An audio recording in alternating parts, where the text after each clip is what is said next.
এই তুই মানুষ? শালা আমি আছি আমার টেনশনে, আর তুই মজা নিচ্ছিস। মজা না, সত্যি। আগে দেখে আয়, বাকিটা পরে দেখা যাবে। আচ্ছা ঠিক আছে, দেখি কি করা যায়। এরপর তিনজনে মিলে একসাথে ক্লাসে চলে গেলাম। আমি 2টা ক্লাস করে বাসায় আসলাম। দেখি আম্মু কার সাথে হেসে হেসে কথা বলছে। আমাকে দেখে বলল, ওই, তাড়াতাড়ি কর, তোর হবু শাশুড়ি কল দিয়েছে। বুঝতে আর দেরি হলো না আম্মু কার সাথে কথা বলছে। এদিকে রাগে আমার পুরো শরীরটা জ্বলে যাচ্ছে। যাই হোক, খাওয়া দাওয়া করে রেডি হয়ে একটা সিএনজি করে ফাতেমা আন্টিদের বাসার উদ্দেশ্যে রওনা দিলাম। 1 ঘন্টা পর একটা বাসার সামনে গিয়ে গাড়ি থামলো। আমি আর আম্মু ভিতরে গেলাম। আম্মুকে দেখে একটা মহিলা এসে জড়িয়ে ধরে মরা কান্না কাঁদতে শুরু করলো। এদিকে রাগে আমার গা জ্বলে যাচ্ছে। মহিলাদের এত আবেগ কোথা থেকে আসে কে জানে। এই দেখলাম ভালো, এখন দেখে আবার কান্না করছে। আমাকে তো শালা বোমা মারলেও কান্না আসবে না। যাই হোক, একটু পর ফাতেমা আন্টি আমার দিকে তাকালো। আম্মু ইশারায় আমাকে সালাম দিতে বলল। আমি সালাম দিলাম। আমার কাছে এসে বলল, এ আন্তানুর, এটা তোর ছেলে নাকি? তোর হবু জামাই। আল্লাহ কত বড় হয়ে গেছে জানো বাবা, তোমাকে সেই ছোটবেলায় দেখেছি, কত হিসু করেছো আমার কোলে, তার কোনো হিসাব নাই। যাহ, কথা বলছি এখানে আর উনি চলে গেলেন। কোথায় হিসু করছি, কোথায় হাগু করছি? হায়রে আল্লাহ, উঠায় নাও আমারে। যাই হোক, আমি সোফায় রুমে গিয়ে বসলাম। আম্মু আর ফাতেমা আন্টি কথা বলতে বলতে উপরে চলে গেল। একটু পর আম্মু নিচে আসলো। এসে আমাকে বলল, এই, মুখ এমন করে রাখছিস কেন? একটু হাসি খুশি থাক। হায়রে আম্মু, বুঝলাম না তুমি। আমার কান্না আসছে। প্রায় 45 মিনিট বসে আছি, মহারানীর আসার কোনো খবর নাই। অবশেষে আসলো। মহারানীকে দেখে আমি তো পুরো টাসকে খেয়ে গেলাম। আরে এটা তো জান্নাত আপু, যার পিছনে পিছনে আমি এতদিন ঘোরাঘুরি করেছি। তার মানে জান্নাতি ফাতেমা আন্টির মেয়ে। আহ, জান্নাত আমার বউ হবে, এ যেন মেঘনা চাইতে বৃষ্টি পাওয়ার মতো। যাই হোক, জান্নাত একটা শাড়ি পরে এসেছে দেখে আমি হাঁ করে ওর দিকে তাকিয়ে রইলাম। আমার এমন হাঁ করে তাকিয়ে থাকা দেখে আম্মু আমাকে একটা টোকা দিল। তারপর বাস্তবে ফিরে আসলাম। জান্নাত এসে আমাকে চা দিল। আমার মনের ভিতর তো তখন লাড্ডু ফুটেছে। বিদ্যা বালানের গানটা মনের ভিতর বাজতেছে। উলালা উলালা তুই মেরি ফ্যান্টাসি। জান্নাত এসে আম্মুকে সালাম দিয়ে ভিতরে চলে গেল। আমিও সোফায় বসে রইলাম। আম্মু অনেকক্ষণ ফাতেমা আন্টির সাথে বসে বসে গল্প করলো। তারপর বিয়ের দিন তারিখ ঠিক করে বাসায় চলে আসলাম। বাসায় এসে আমি তৌফিক আর নাফিসকে গ্রুপ কল দিলাম। এই হারামির দল, কোথায় তোরা? কেন, কি হয়েছে? সেটা পরে বলবো, তাড়াতাড়ি রেস্টুরেন্টে আয়, তোদের ট্রিট দিব। ট্রিটের কথা শুনে দুজনে লেজ উঠিয়ে চলে আসলো। সন্ধ্যায় ওদের সাথে রেস্টুরেন্টে গেলাম। মামা, ঘটনা কি? হঠাৎ করে ট্রিট? দোস্ত, কাম তো হয়ে গেছে। কি মেয়ে পছন্দ হয়েছে নাকি? ঠিক বলছিস। তুই না বললি এই বিয়েটা তুই করবি না? আরে সেটা তো আগে বলেছিলাম, কিন্তু পাত্রীকে দেখার পর সব ঠিক হয়ে গেছে। তা পাত্রীটা কে? তোদের জান্নাত আপু। আমাদের ক্যাম্পাসের জান্নাত আপু নাকি? যার জন্য তুই কুত্তার মতো পিছন পিছন হাঁটতি। এই শালারা চুপ কর, আমি কারো পিছনে ঘুরি নাই। আর হ্যাঁ, সেই জান্নাত আম্মুর বান্ধবীর মেয়ে। সিরিয়াসলি? দোষ, এ তো মেঘ না চাইতেও বৃষ্টি আসার মতো। আজকে যা ইচ্ছা খেয়ে নে, টাকা আমি দিমো। তো বিয়ে কখন? আগামী শুক্রবার। কালকে থেকে কেনাকাটা শুরু। তোরা কেউ আর ক্লাসে যাস না, এই সপ্তাহে কাজ আছে। এরপর ওদেরকে ট্রিট দিয়ে বাসায় চলে আসলাম। কিছুতেই ঘুম আসছে না। ভাবছি জান্নাতকে কল দিয়ে কিছুক্ষণ প্রেম করব। না থাক, বিয়ের পর চুটিয়ে প্রেম করা যাবে। এই কয়েকদিন একটু পার্ট নিয়ে থাকি। পরের দিন সবাই মিলে কেনাকাটা শেষ করলাম। আস্তে আস্তে বাসায় মেহমান আসতে শুরু করেছে। আম্মু সবাইকে ইনভাইট করে দিছে। দেখতে দেখতে বিয়ের দিন চলে আসলো। সবাই অনেক ব্যস্ত, আমিও মোটামুটি ব্যস্ত ছিলাম। অবশেষে বিয়েটা হয়ে গেল। আমি তৌফিক আর নাফিস ছাদে বসে বসে গল্প করছি। এদিকে জান্নাত বাসর ঘরে বসে আমার জন্য ওয়েট করছে। আমার তো আর এখানে দাঁড়িয়ে থাকতে ইচ্ছে করছে না, কিন্তু দুই হারামি আমাকে যেতে দিচ্ছে না। রাত প্রায় 12টা। আমি তখনও ছাদে বসে বসে আড্ডা দিচ্ছি। এমন সময় আম্মু আসলো। কি রে, তুই এখনো বসে আছিস যে? তো কি করব? কি করবি মানে? যা, ঘরে যা। মেয়েটা সে কখন থেকে একা একা বসে আছে। আন্টি, আমরা ওকে অনেকবার বলেছি, কিন্তু ও আমাদের কথা শুনছে না। আমি তৌফিকের কথা শুনে ওর দিকে অবাক দৃষ্টিতে তাকালাম। তখন আম্মু বলল, যা, তাড়াতাড়ি ঘরে যা। ঠিক আছে যাচ্ছি, তুমি নিচে যাও। একটু পর আম্মু চলে গেল।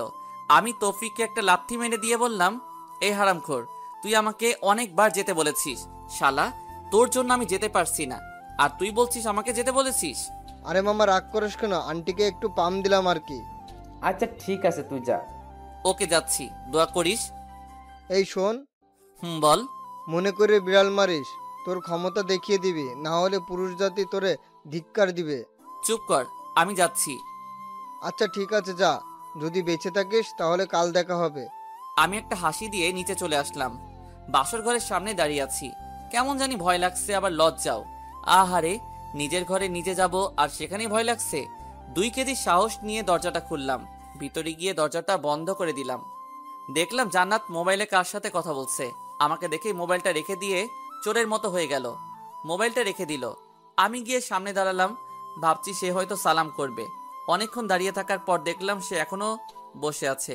আমি মনে করছি আমি তার জুনিয়র, তাই হয়তো সালাম করতে লজ্জা লাগছে, বা করবে না, থাক করা লাগবে না, একটা সালাম আর কিছু যায় আসে না। আমি গিয়ে খাটের উপরে বসলাম, তখন জান্নাত বলল, তোর সাথে আমার কিছু কথা আছে। বাহ, শুরুতেই তুই? আমি বললাম, কি কথা বলবেন? আমি তোকে স্বামী হিসেবে মানতে পারবো না। মুহূর্তেই যেন আমার পায়ের নিচ থেকে মাটি সরে যেতে লাগলো। নিজেকে শক্ত করে বললাম, কেন পারবেন না? আর সে কথা বিয়ের আগে বলেননি কেন? বলিনি, কারণ আম্মুর কথার উপর আমি কোনো কথা বলতে পারবো না। তাছাড়া বাবা অসুস্থ, এখন যদি আমি বিয়েতে না করি তাহলে বাবা হয়তো আরো বেশি অসুস্থ হয়ে যাবে। আপনার বাবা মায়ের কথা চিন্তা করে আপনি আমার লাইফটা নষ্ট করে দিলেন কেন? আপনার যদি বিয়েতে মত না থাকতো আপনার বাবা মাকে বলতেন। বলে কোনো লাভ হবে না, ওরা কিছুতেই আমার কথা শুনবে না। আমাকে বলতেন, আমি আম্মুকে বলে দিতাম যে আপনাকে আমার পছন্দ হয়নি।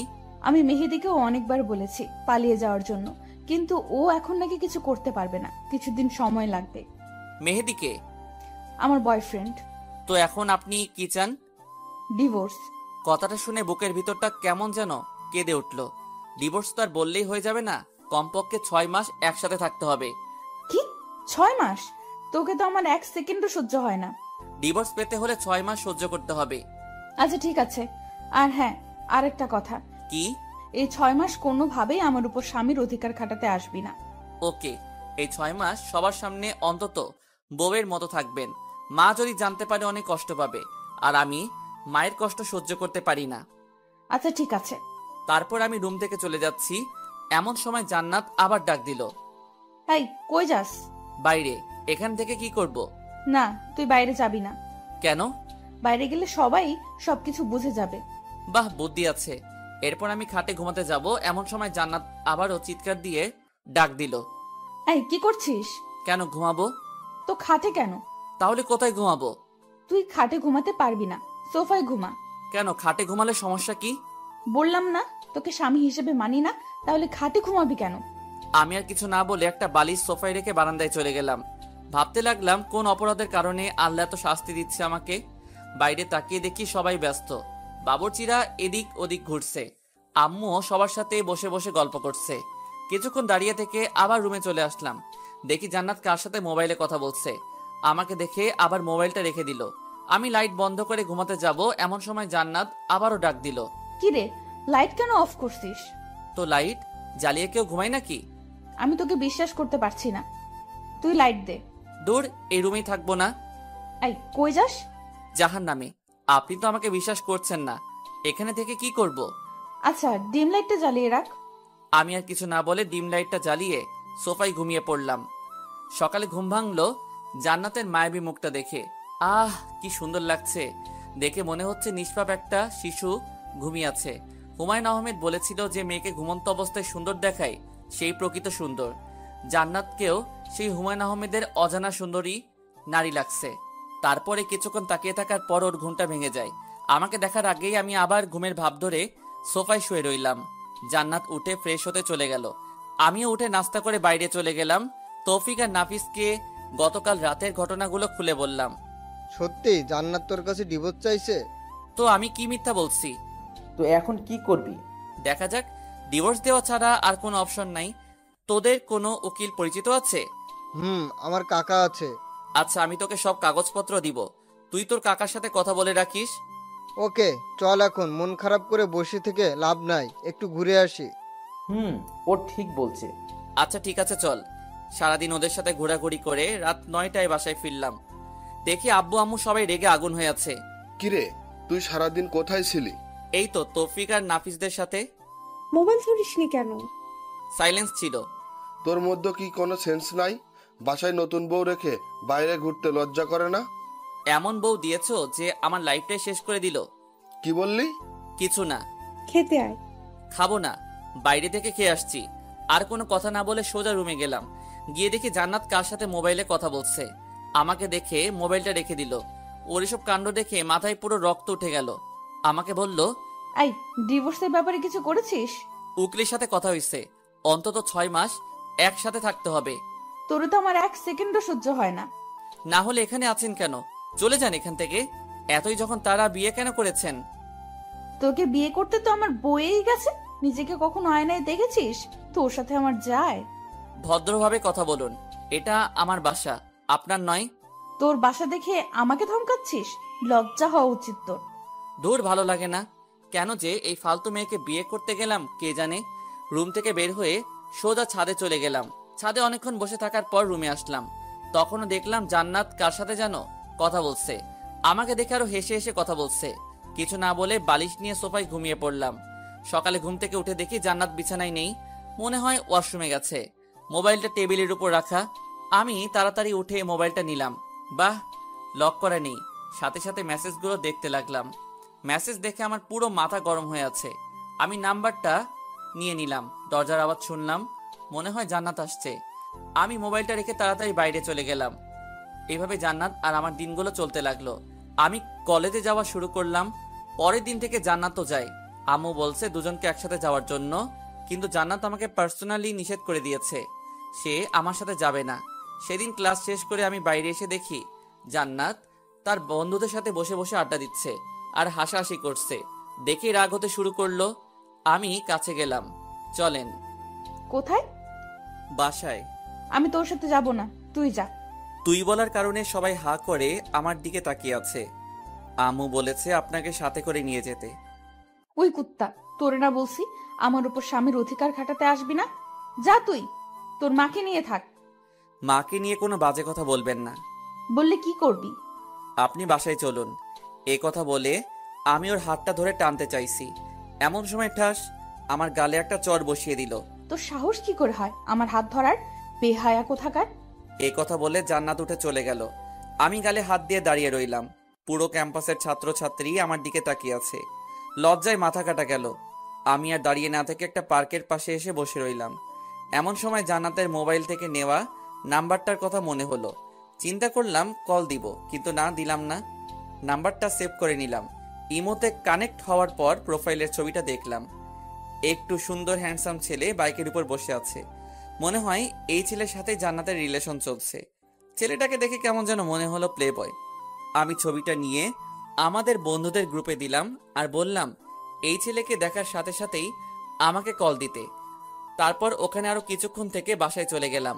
বাসায় যাওয়ার সাথে সাথেই আম্মু এসে ঠাস করে একটা চর বসিয়ে দিল। আমি আবুলের মতো দাঁড়িয়ে রইলাম। মারলে কেন? বেশ করেছি, তোকে আরো মারা উচিত। কেন, কি করেছি আমি? লজ্জা করে না তোর বাসায় বউ রেখে অন্য মেয়ে নিয়ে পার্কে ঘুরতে? মানে কে বলেছে এসব? জান্নাত তোকে আর একটা মেয়েকে একসাথে দেখেনি? তোকে নিষেধ করার কারণে তুই জান্নাতকে সবার সামনে মেরেছিস। শুনেই আমার মাথায় আকাশ ভেঙে পড়লো। আম্মু, আমার কথাটা শোনো। চুপ কর, আমাকে আম্মু বলবি না। আমি কোনো দিন চিন্তাও করিনি তুই এতটা খারাপ হয়ে যাবি। আম্মু, সবকিছু মিথ্যা। আমি জানি, তুই যা আমার চোখের সামনে থেকে, তুই যেন আর না দেখি। দূর, কার মুখ দেখে ঘুম থেকে উঠলাম কে জানে। অপরাধ না করে অপরাধী হয়ে গেলাম। নিজের মাও বিশ্বাস করছে না। ব্যাগটা নিয়ে বাইরে চলে গেলাম। অনেকক্ষণ বসে থাকার পর দেখলাম রাত অনেক বেশি হয়ে গেছে। বাসায় না গিয়ে তৌফিকের বাসায় চলে গেলাম। কিরে, রাতের বেলা তুই এখানে? কেন, সমস্যা হচ্ছে নাকি? বলে বল, চলে যাচ্ছি। আরে পাগল নাকি? কিসের সমস্যা? তোকে তো জোর করেও নিয়ে আসা যায় না, কিন্তু নিজে থেকে আসলি, তাও রাতের বেলায়, তাই জিজ্ঞেস করলাম। আচ্ছা বাদ দে, ভিতরে আয়। ভিতরে যাওয়ার পর ওর আব্বু আম্মুকে সালাম করে ওর রুমে চলে গেলাম।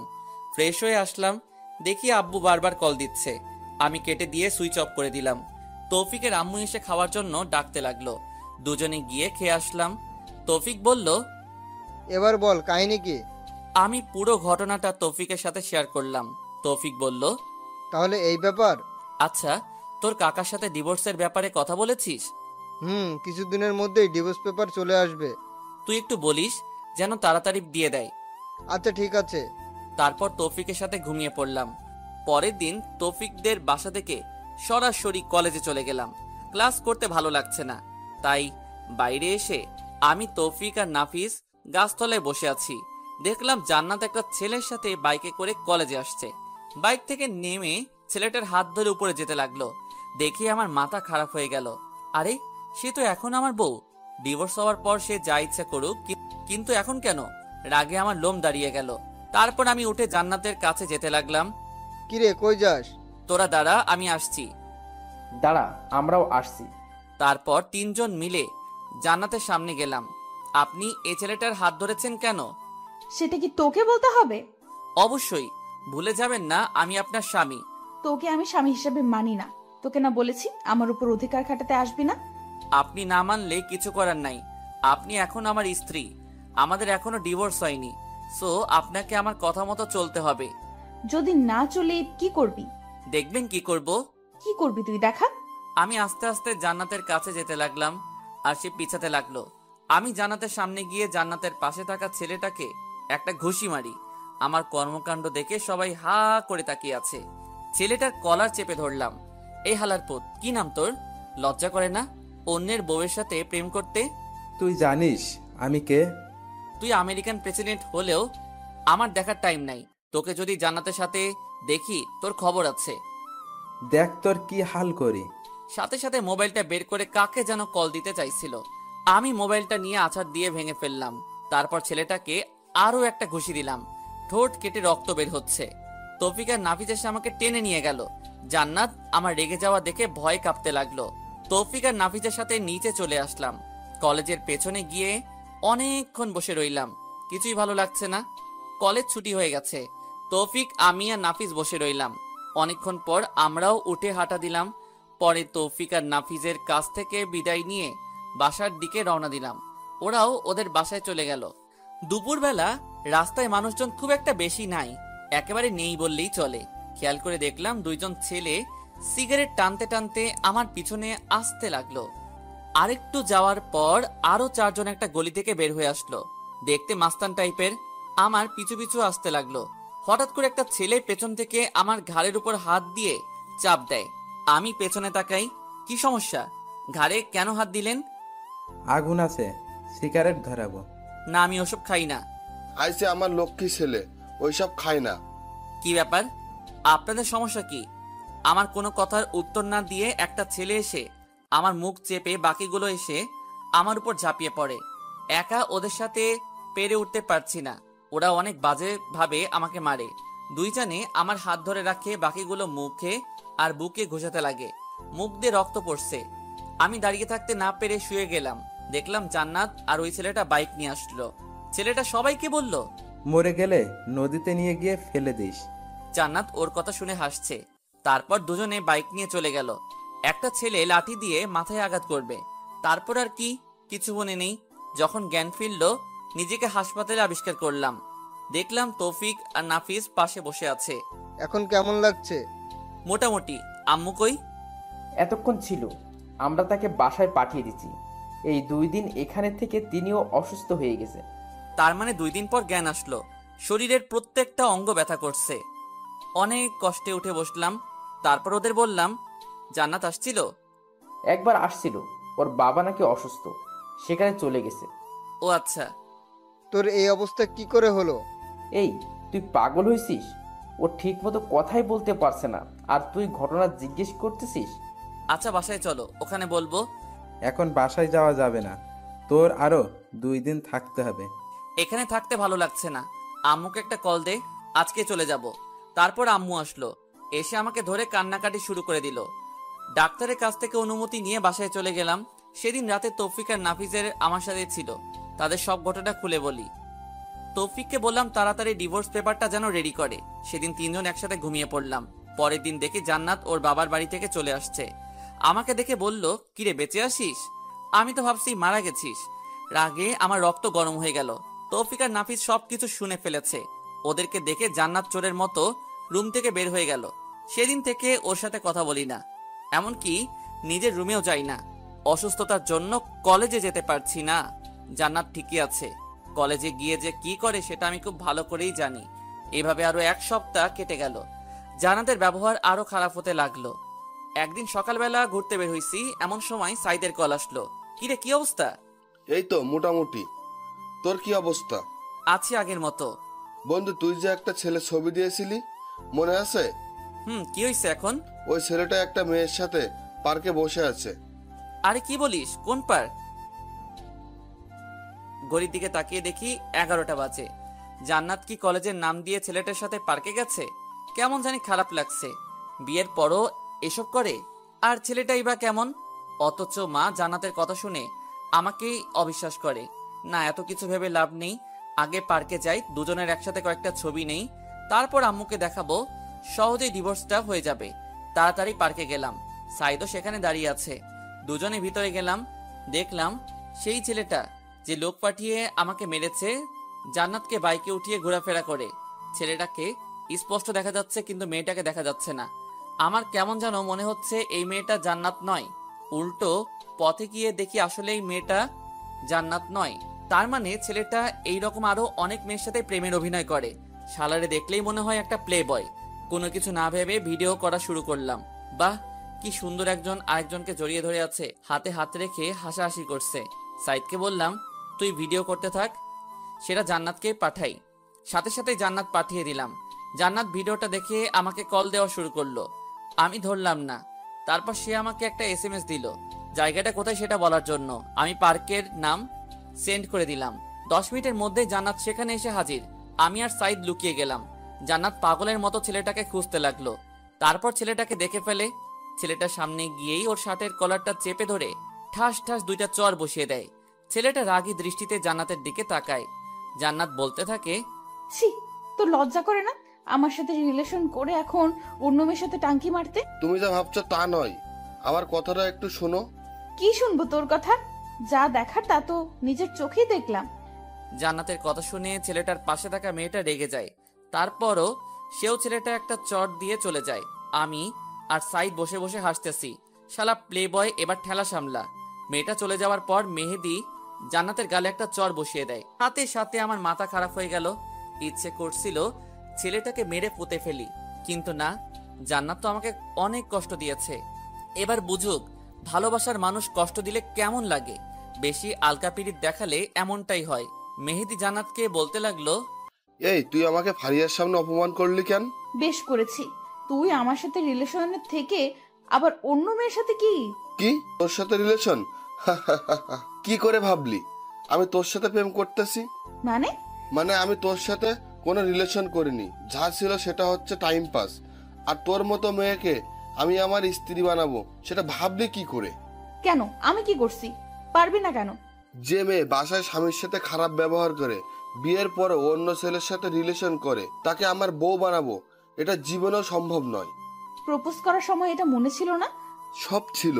তোর সাথে জাস্ট টাইম পাস করছি, টাকা নেওয়ার জন্য আর তোর শরীর ভোগ করার জন্য। টাকা তো খেয়েছি, কিন্তু শরীরটা এখনো বাকি আছে। আর আমি বিয়ে করবো ফারিয়াকে, ওর বাবার অনেক টাকা। তোর বাবার কি আছে? জান্নাত সাথে সাথে ছেলেটাকে আরো একটা চর মারে। তারপর কান্না করতে করতে বলে, তোর মতো বাটপার আমি কখনো দেখিনি। তোর জন্য আমি হুসেনকে অনেক কষ্ট দিয়েছি। আজ থেকে তোর আর আমার সম্পর্ক এখানেই শেষ। আর কখনো আমার সামনে আসবি না। এই কথাগুলো বলে জান্নাত কাঁদতে কাঁদতে চলে যায়। মেহেদি গালে হাত দিয়ে আবুলের মতো দাঁড়িয়ে থাকে। জান্নাতের কথা ভেবে খারাপ লাগছে। বেচারি সত্যি অনেক ভালোবাসতো মেহেদিকে। আবার অনেক আনন্দ লাগছে যে ফকিন্নি আমার সাথে অনেক বাজে বিহেভ করেছে। এবার ঠেলা বুঝ, আর কিছুদিন পর আমিও তোরে ডিভোর্স দিব।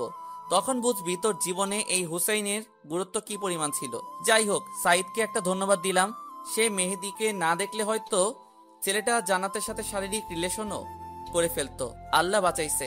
আমি মোবাইলটা বের করে আমাদের বন্ধুদের মেসেঞ্জার গ্রুপে একটা মেসেজ লিখলাম, দুপুরে সবাই মেহেরপুর হাজি রেস্টুরেন্টে আসিস, আমি ট্রিট দিব। মেসেজ পেয়ে সবাই লেজ উঠিয়ে রায়পুর হয়ে কোর্ট রোড দিয়ে চলে আসলো। সবাই সেখান থেকে হাজি রেস্টুরেন্টে গেলাম। আমি, তৌফিক, নাফিজ আর সাইদ সবাই মিলে খাওয়া দাওয়া করলাম। তৌফিক আমাকে জিজ্ঞেস করলো, হঠাৎ টিট কেন? আমি সব ঘটনা খুলে বললাম। সবাই মোটামুটি খুশি। তৌফিককে জিজ্ঞেস করলাম, ডিভোর্স লেটার ঠিক হতে আর কয়দিন লাগবে? সে বলল আর কিছুদিনের মধ্যে হয়ে যাবে।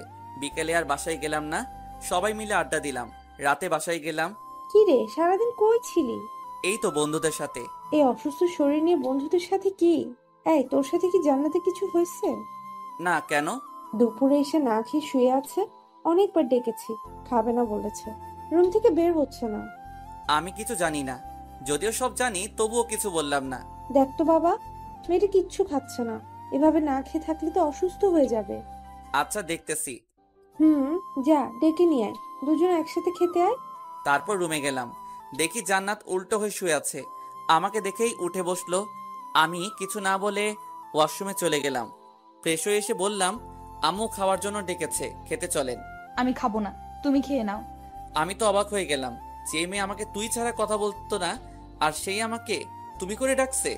খাবেন না কেন? দুপুরেও তো কিছু খাননি। আম্মু বলল, আপনার মুখে এগুলো কিসের দাগ? কিছু মশা মারতে গিয়ে।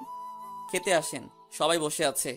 আর কিছু না বলে খেতে চলে গেলাম। খাওয়া শুরু করে দিলাম, কিন্তু সে আসছে না। কি রে, জান্নাত আসছে না? না। কেন, কিছু হয়েছে? শরীর খারাপ মনে হয়। ও আল্লাহ, কি বলিস? ডাক্তারকে কল দে। আরে ধর, তেমন অবস্থা না, ঘুমালে ঠিক হয়ে যাবে। আমি আর আম্মু খেয়ে নিলাম। চলে যাওয়ার সময় আম্মু বলল, হুসাইন, কিছু বলবে? বলছিলাম কি, তুই খাবারটা রুমে নিয়ে যা, ওর খিদা লাগলে খেয়ে নিবে। প্লিজ বাবা, না করিস না। কি আর করা, ইচ্ছা না থাকা সত্ত্বেও খাবারগুলো রুমে নিয়ে গেলাম। খাবারগুলো টেবিলের উপর রাখলাম। জান্নাতকে বললাম, ভাত নিয়ে আসছি, খেয়ে নিন। খাবো না, খিদে নেই। না খেলে শরীর খারাপ করবে, খেয়ে নিন।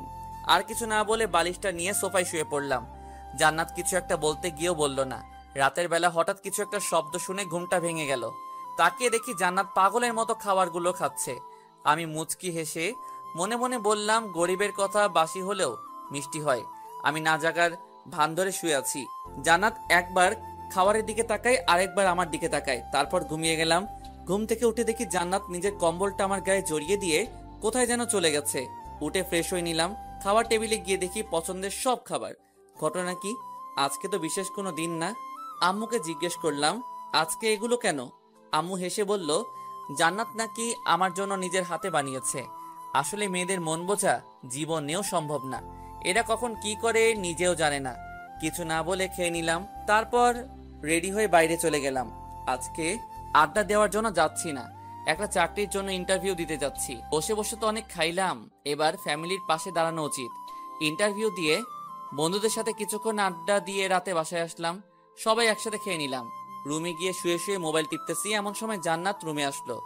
আমি উঠে ছাদে চলে গেলাম। কিছুক্ষণ সেখানে বসে বসে গান শুনলাম। তারপর রুমে এসে দেখলাম জান্নাত এখনো বসে আছে। কি ব্যাপার, আপনি এখনো ঘুমাননি? ঘুমাবো পরে, একটা কথা বলতাম। বলেন। আমাকে আর আপনি করে বলবে না। তো কি বলবো? তুমি করে বলিও। No thanks. তারপর খাট থেকে বালিশটা নিয়ে সোফায় ঘুমাতে যাব। এমন সময় জান্নাত আবারও বলল, সোফায় না ঘুমালে হয় না? তো কোথায় ঘুমাবো? তুমি এবার থেকে খাটে ঘুমাবে। কেন, আপনার চর খাওয়ার জন্য নাকি অপমানিত হওয়ার জন্য? দেখেন, আমারও একটা পার্সোনালিটি আছে। আগে সবকিছুর জন্য সরি। আমি কিছু না বলে সোফায় ঘুমিয়ে পড়লাম। তুই কি ভাবছিস তোর নরম কথায় আমি পটে যাব? তুই এখনো হুসাইনকে চিনিসনি। আমিও তোকে অনেক ভালোবাসতাম, কিন্তু যখনই তোর কাছে যেতাম অপমান ছাড়া কিছুই পাইনি। যাক, এত কিছু ভেবে লাভ নেই, ঘুমিয়ে পড়ি। রাতের বেলা কারো গোঙানির শব্দে ঘুমটা ভাঙলো। ডিম লাইটের আলোয় রুমের সবকিছু হালকাভাবে দেখা যাচ্ছে। দেখলাম জান্নাত শুয়ে শুয়ে কান্না করতেছে। কাঁদুক, তাতে আমার কি? কানের মধ্যে কাঁথা চাপা দিয়ে আবারও ঘুমিয়ে পড়লাম। সকালবেলা কারো নরম হাতের স্পর্শে ঘুমটা ভাঙলো। হালকা চোখ খুলে দেখি জান্নাত আমার মাথায় হাত বুলাচ্ছে। আমিও না জানার ভান করে শুয়ে আছি। একটু পর সে উঠে গোসল করতে চলে গেল। গোসল করে এসে আমাকে ডাকতে লাগলো। উঠে আমিও ফ্রেশ হয়ে নিলাম। সকালবেলা নাস্তা করে শুয়ে শুয়ে ফেসবুকিং করছি। এমন সময় তৌফিক কল দিয়ে বলল, আমার চাকরিটা হয়ে গেছে। আমিও মহা খুশি। যাক, অবশেষে পরিবারের হাল ধরতে পারবো। আম্মুকে খবরটা দিলাম। আম্মুও অনেক খুশি। জান্নাতকে কিছু বললাম না। সেদিন রাতে তৌফিক আর নাফিজের সাথে আড্ডা দিয়ে রাতে বাসায় আসলাম। জান্নাত আমাকে বলল, কংগ্রেচুলেশন। Thanks, but why? নতুন চাকরি পাওয়ার জন্য। ও আচ্ছা। পরের দিন তাড়াতাড়ি ঘুম থেকে উঠলাম, রেডি হয়ে অফিসে চলে গেলাম। প্রথম দিন ভালোই লাগলো। এইভাবে আরো 10 দিনের মতো চলে গেল। জান্নাত আমার কাছে আসতে চায়, বাট আমি তেমন একটা কথা বলি না, কারণ আগের দিনগুলোর কথা আমি এখনো ভুলিনি।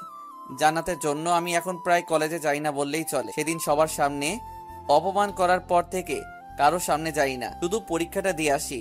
পরের দিন অফিসে যাচ্ছি, এমন সময় আম্মু এসে বলল, অফিসে যাচ্ছিস? কিছু বলবে? বলছিলাম কি, জান্নাতের আম্মু কল দিছে, সে নাকি অসুস্থ, জান্নাতকে যেতে বলেছে। তো যাক। না মানে তুই যদি দিয়ে আসতি তাহলে ভালো হতো। আমি কিভাবে দিয়ে আসবো? অফিসে দেরি হয়ে যাবে। হবে না, জান্নাত রেডি আছে। প্লিজ বাবা, না করিস না। কি আর করা, আম্মুর কথা মতো জান্নাতকে নিয়ে বাসা থেকে বের হলাম। একটা সিএনজি নিলাম। জান্নাতের পাশাপাশি বসে আছে, কিন্তু কোনো কথা বলছি না। জান্নাত কি যেন বলবে, মুখ দেখে বুঝলাম। তারপর জিজ্ঞেস করলাম, কি বলবেন? তোমার অফিস কখন শেষ হবে? 4টায়, কাজের চাপ থাকলে দেরি হতে পারে। ও আচ্ছা, একটা কথা বলতাম। বলেন। তোমার অফিসে মেয়ে কলিগ আছে? আছে, 5 জন আছে। 2 জন আমার পাশেই বসে। ও আচ্ছা। কথা বলতে বলতে জান্নাতদের বাসার সামনে চলে আসলাম। জান্নাতকে নামিয়ে দিয়ে চলে আসতে যাব, এমন সময়, বাসায় যাবে না? না, আমার দেরি হয়ে যাচ্ছে। অফিস শেষে আসবে? না, আর কারো অপমান সহ্য করব না। এমনিতেই অনেক অপমানিত হয়েছি। কলেজে যাওয়াও বন্ধ করে দিছি। আপনি বাসায় চলে যান। জান্নাত কিছু একটা বলতে চাইছিল, সেদিকে না তাকিয়ে ড্রাইভারকে বললাম গাড়ি টান দিতে। তারপর সেখান থেকে সোজা অফিসে চলে গেলাম। সারাদিন অফিস করে বিকালে আড্ডা দিয়ে বাসায় গেলাম। কি রে, তুই এখানে কেন? তো কোথায় যাব? তুই জান্নাতের বাসায় যাসনি? আমারে কি পাগলা কুত্তায় কামড়াইছে? খাবার দাও তো, এগুলো ভালো লাগছে না। তোমার কথা রাখতে গিয়ে আজকে আমার জীবনটা তেজপাতা হয়ে গেল। কি? কিছু না, খাবার দাও, আমি ফ্রেশ হয়ে আসছি। আচ্ছা আয়। খাওয়া দাওয়া করে রুমে গিয়ে খাটে শুয়ে পড়লাম। কি শান্তি! আজকে কতদিন পর শান্তিতে ঘুমাবো। এতদিন এই ফকিনির জন্য খাটে ঘুমাতে পারিনি। মনে হচ্ছে 20 বছর খাটে ঘুমাই না। শুয়ে শুয়ে গেম খেলছি, এমন সময় একটা নতুন নাম্বার থেকে কল আসে। হ্যালো, আসসালামু আলাইকুম। কে বলছেন? আমি। আরে আমিটা কে? আমি জান্নাত বলছি। ও আচ্ছা, এটা কার নাম্বার? কাজিন একটার। তুমি ঠিক মতো খাইছো? আপনি খাইছেন? হুম। আপনার আম্মু কেমন আছে? জি ভালো। আচ্ছা ঠিক আছে, রাখি, ঘুমাবো। ওকে। কল কেটে দিয়ে ভাবছি, হঠাৎ এত কেয়ার নিতেছে কেন?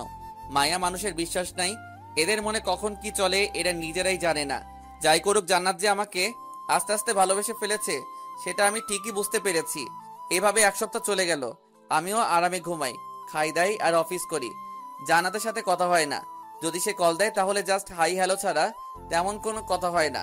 সেদিন অফিসে কাজ করছি, এমন সময় তৌফিক কল দিল। কিরে, কি অবস্থা? এই তো মোটামুটি, তোর? আছি, বেকার মানুষের আর কিসের অবস্থা? আচ্ছা শোন, যে জন্য কল করছিলাম, বল। তোর ডিভোর্স পেপার রেডি হয়ে গেছে, আমি বিকেলে নিয়ে আসবো। তুই আমাদের আড্ডার জায়গায় চলে আসিস। থ্যাঙ্কস দোস্ত। ধন্যবাদ দিতে হবে না, ট্রিট দিতে হবে। আচ্ছা ঠিক আছে, নাফিসকে বলে দিস। আচ্ছা ঠিক আছে। যাক, অবশেষে পেপারটা রেডি হলো। এটা নিয়ে এতদিন কি যে পেড়াইছিলাম তা বলে বোঝানো যাবে না। বিকেলে অফিস শেষ করে আড্ডা দেওয়ার ওখানে চলে গেলাম। তৌফিক আর নাফিস বসে আছে, ওদের সাথে অনেকক্ষণ আড্ডা দিলাম। তারপর বাসায় আসলাম, এসে দেখে আম্মু রেগে আছে। কি হইছে, এইভাবে তাকিয়ে আছো কেন? তোর মোবাইল কই? আছে তো। যা শালা, মোবাইল তো বন্ধ হয়ে আছে। তোরে কল দিলে কল যায় না কেন? আম্মু চার্জ নেই, শেষ হয়ে গেছে। টিপতে ভালো লাগে, চার্জ দিতে ভালো লাগে না? আচ্ছা বাদ দাও, কেন কল দিছো? জান্নাতকে নিয়ে আসার জন্য। তো ও নিজে আসুক, আমি ওর বডিগার্ড নাকি? এ কেমন কথা? মেয়েটা একা একা আসবে কি করে? যা নিয়ে আয়। নিয়ে আসবো মানে? যা, এখন নিয়ে আয়, না হলে ঘরে জায়গা নেই তোর। কি করা, আবারও জান্নাতের বাসার উদ্দেশ্যে রওনা দিলাম। ওখানে এসে থেকে 8:30 বাজে। কলিং বেল বাজালাম। অনেকক্ষণ পর জান্নাতের আম্মু এসে দরজা খুলে দিল। আসসালামু আলাইকুম, কেমন আছেন? আলহামদুলিল্লাহ ভালো। তুমি কেমন আছো বাবা? জি আমিও ভালো আছি। জান্নাত উপরে আছে, যাও। ইচ্ছা না থাকা সত্ত্বেও যাওয়া লাগলো। গিয়ে দেখি জান্নাত রেডি হয়ে বসে আছে। আমি বললাম, রেডি হয়েছেন? রেডি। আম্মু কল করেছিল। তুমি এত দেরি করলে যে? অফিস থেকে আসতে একটু দেরি হয়ে গেছে। আচ্ছা চলুন। এখন না, খাওয়া দাওয়া করে যাব। বাসায় গিয়ে খাবো? না, এখান থেকে খেয়ে যাব। আম্মু সব রান্না করে বসে আছে। কি আর করা, খাওয়া দাওয়া করে তারপর বাসার উদ্দেশ্যে রওনা দিলাম। সিএনজিতে আর কোনো কথা হয়নি। ভিতরে ভিতরে টেনশনে আছি, আজ থেকে আবার শান্তি মতো ঘুমাতে পারবো না। একটু পর বাসায় চলে আসলাম। এসে দেখি বাসার লাইট সব বন্ধ। দরজা টোকা দেওয়ার আগেই খুলে গেল। পুরো বাসা অন্ধকার। আমি আম্মুকে কয়েকবার ডাকলাম কিন্তু কোনো সাড়া শব্দ নাই। খুব ভয় পেয়ে গেছি। কোনো অঘটন ঘটলো না তো? জান্নাত ভয়ে আমার হাত চেপে ধরে দাঁড়িয়ে রইল। বুঝলাম ওর হাত কাঁপতেছে। আমি পকেট থেকে মোবাইলটা বের করব এমন সময় আমাদের দুজনকে অবাক করে দিয়ে অনেকগুলো লাইট একসাথে জ্বালিয়ে দিয়ে তৌফিক, নাফিজ, আম্মু সবাই একসাথে বলে উঠলো, হ্যাপি বার্থডে ডিয়ার জান্নাত, many many happy Returns of the day. আমি তো পুরো টাসকি খেয়ে গেলাম। এগুলো কে করলো? কখন করলো? কিভাবে করলো? আমি তো এই 2 ঘন্টা আগেই বাসায় ছিলাম, তখন তো তেমন কিছুই ছিল না। আমি ভাবছি আর জান্নাত আম্মুকে বলল, আম্মু, আপনি কি করে জানলেন আজকে আমার জন্মদিন? আর এত কিছু কে করেছে? সবাই একসাথে আমাকে দেখিয়ে দিল। আমি আরো একটা টাসকি খেলাম। যাই হোক, সবাই মিলে কেক কাটলাম। জান্নাত প্রথমে আমাকে খাইয়ে দিল, আমিও খাইয়ে দিলাম। একে একে সবাই খাওয়া দাওয়া করে অনেক মজা করলাম। তৌফিক আর নাফিস জান্নাতকে অনেকগুলো গিফট দিল। আম্মু একটা রিং দিল। বাকি শুধু আমি আছি। তৌফিক হঠাৎ করে বলল, হোসাইন তার গিফট কালকে সকালে দিবে। আমি নির্বাক হয়ে দাঁড়িয়ে রইলাম। পরে আমি, তৌফিক আর নাফিস ছাদে চলে গেলাম। কিরে, তোরা এত কিছু কি করে জানিস? আমরা জানতাম না আন্টি, আমাদের বলেছে আর তোকে কিছু বলতে নিষেধ করেছে। ও আচ্ছা। এই তৌফিক, তুই যে বললি সকালে গিফট দিব, কি গিফট দিব?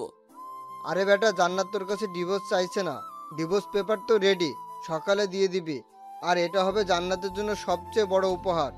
ঠিক, চল, অনেক রাত হইছে, ঘুমিয়ে যাই। চল। এরপর ছাদে থেকে রুমে চলে আসলাম। তৌফিক আর নাফিসকে রুম দেখিয়ে দিয়ে আমি আমার রুমে গেলাম। দেখলাম জান্নাত বসে বসে মোবাইল টিপতেছে। আমি যাওয়ার পর, থ্যাঙ্কস কেন? এত বড় সারপ্রাইজ দেওয়ার জন্য। ঘুমিয়ে যান, অনেক রাত হইছে। তারপর বিছানা থেকে বালিশ নিয়ে সোফায় যাচ্ছি, এমন সময় জান্নাত বলল, আমার গিফট কালকে অফিসে যাওয়ার আগে টেবিলের উপর রেখে যাব। ওকে, একটা কথা বলার ছিল। বলেন। সোফায় না ঘুমালে হয় না? তো কোথায় ঘুমাবো? খাটে ঘুমাও। নো থ্যাঙ্কস, আপনি ঘুমিয়ে যান। আর কোনো কথা না বলে ঘুমিয়ে গেলাম। সকালে উঠে দেখি জান্নাত আমার আগেই উঠে গেছে। আমি ফ্রেশ হয়ে ডাইনিং রুমে গিয়ে দেখি আম্মু রান্না করছে আর জান্নাত সেগুলো টেবিলের উপর সাজিয়ে দিচ্ছে। তারপর নাস্তা করে রেডি হয়ে ডিভোর্স পেপারটা হাতে নিলাম। অনেক কষ্ট হচ্ছে সাইন করতে। অনেক ভালোবেসে ফেলেছি মেয়েটাকে, কিন্তু কিছু করার নাই। হয়তো সে অন্য কারো কাছে আমার থেকেও বেশি ভালো থাকবে। আমি চাই সে সব সময় ভালো থাকুক। মনকে শক্ত করে সাইনটা করে দিলাম। আরো ছোট্ট একটা চিরকুট লিখলাম, আজকে আপনাকে মুক্ত করে দিলাম।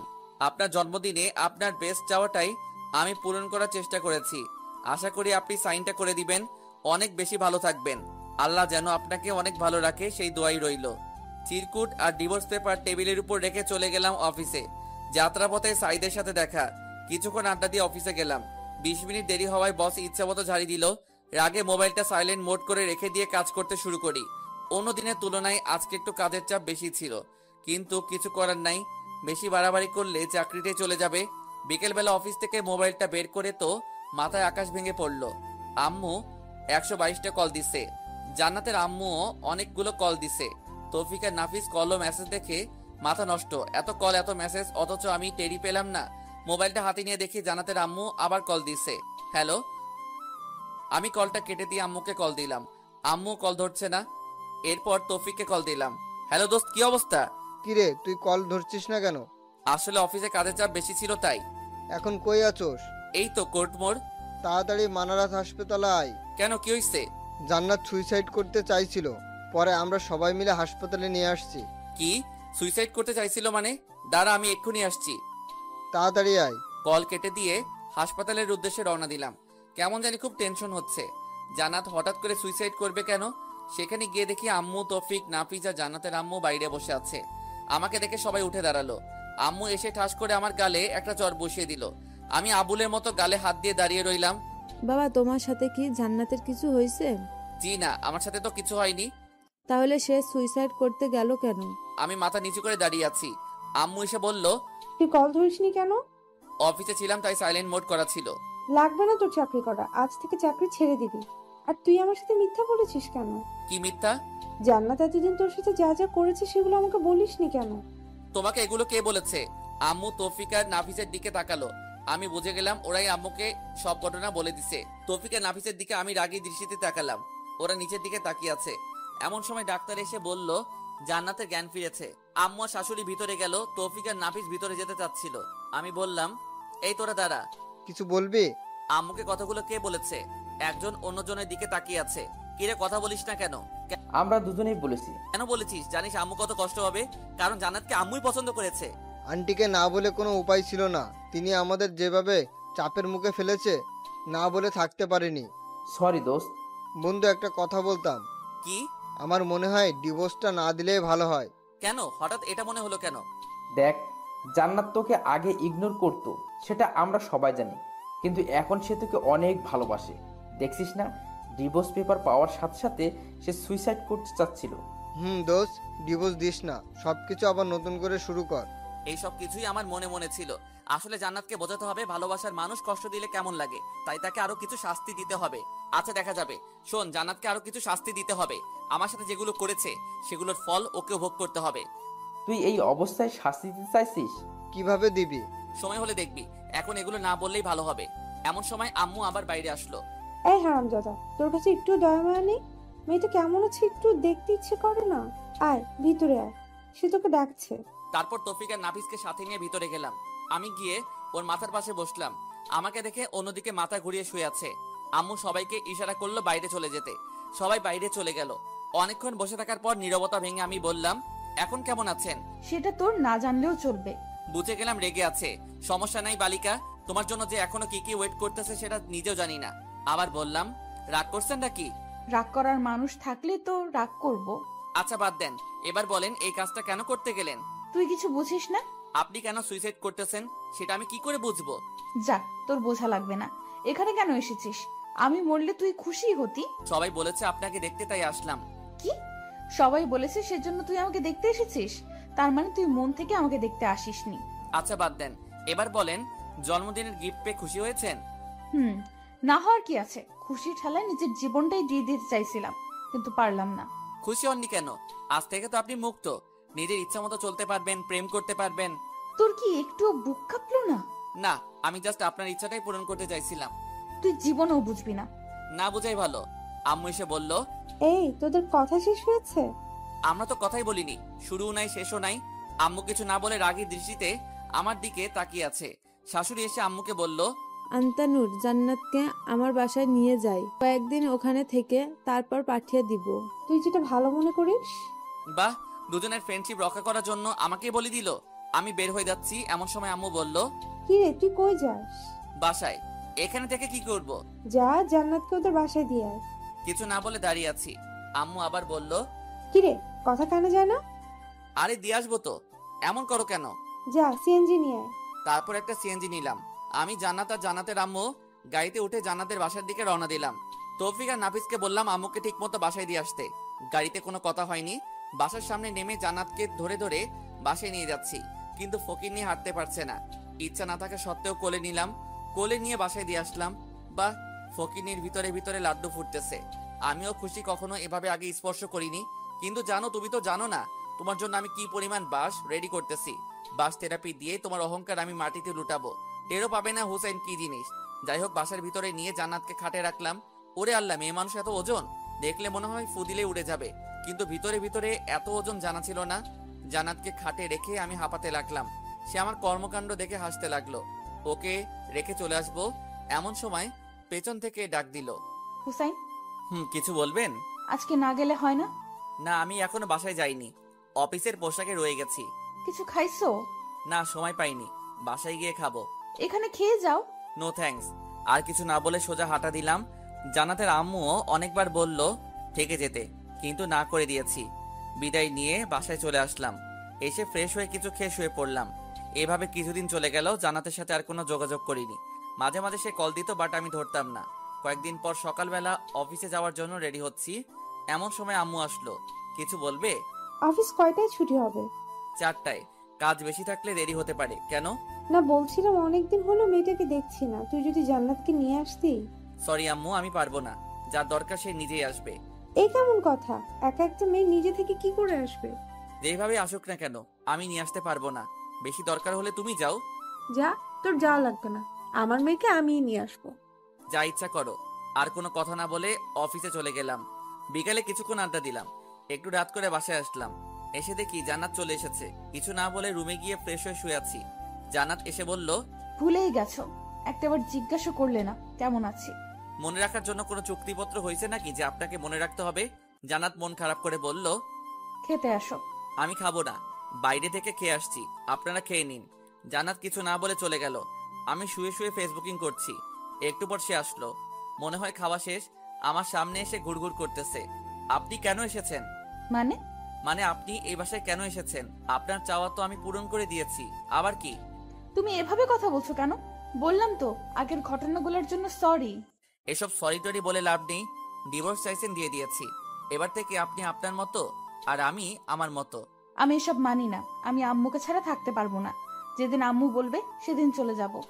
আমি আর কিছু না বলে শুয়ে শুয়ে মোবাইল টিপতেছি। জান্নাত এসে বিছানায় উঠতে লাগলো। এই আপনি কি করছেন? আপনি হয়তো ভুলে গেছেন এটা আমার রুম, আমার বিছানা। সো আপনি পর একটা বালিশ ওর হাতে দিয়ে দিলাম। বালিশ হাতে নিয়ে মন খারাপ করে সোফায় চলে গেল। এবার বুঝো কেমন লাগে? এতদিন আমাকে জ্বালাইছো। আমি অন্যদিকে পাশ কাটিয়ে ঘুমিয়ে গেলাম। মধ্যরাতে কিছু একটা আওয়াজ শুনে ঘুমটা ভেঙে গেল। চোখ খুলে দেখি জান্নাত নাক টেনে টেনে কান্না করতেছে। আমি বললাম, এই আপনার সমস্যা কি? এসব ন্যাকা কান্না করার মানে কি?